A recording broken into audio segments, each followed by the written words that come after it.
என்ன நீ எப்போ பார்த்த? கோலியாத்தை கொண்டுட்டு வந்த வீரனா தானே பார்த்த.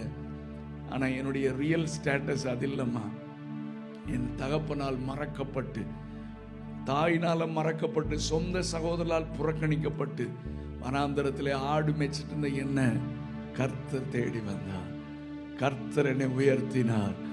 ஆமென். கர்த்தர் அங்கிருந்து, கர்த்தர் எளியவனை கர்த்தர் புழுதியிலிருந்து, குப்பையிலிருந்து உயர்த்தி. எத்தனை பேர் இந்த கால நேரத்தில் சொல்ல முடியும்? நான் அடிக்கடி சொல்லுவேன், வெஸ்லி மேக்ஸ்வெலுக்கு இன்னைக்கு இருக்கிற ஸ்டேட்டஸ் அல்ல ஒரிஜினல் ஸ்டேட்டஸ், குப்பையிலிருந்து தூக்கினார். ஆமென். அதனால நான் எப்பொழுதும் சொல்ல, நம்ம எங்கிருந்து கர்த்தர் தூக்கினார்ன்றதை மறந்துடவே கூடாதுங்க. எப்பொழுதுமே சொல்லுவேன், நம்முடைய ஆராதனை பரலோக ஆராதனையின் சாயலாக இருக்கிறது. ஆமென். சொல்ல மாட்டேன். நம்முடைய ஆராதனை பரலோக ஆராதனையின், பரலோகத்திலே செய்யப்படுவது போல இந்த பூமியிலும் நம்ம வர்ஷிப், நம்ம காப்பி அடிக்க வேண்டிய ஒரே இடம் பரலோகம் தான். இல்ல வேற யாரையும் அவர் அப்படி பண்ற இப்படி நோ நோ நோ நோ. பரலோகத்தில் செய்யப்படுவது போல இந்த பூமியிலும் செய்யப்படுவதாக. நம்முடைய ஆண்டவர் துதிகளின் மத்தியிலே வாசம் பண்ணுகிற பரிசுத்தர்.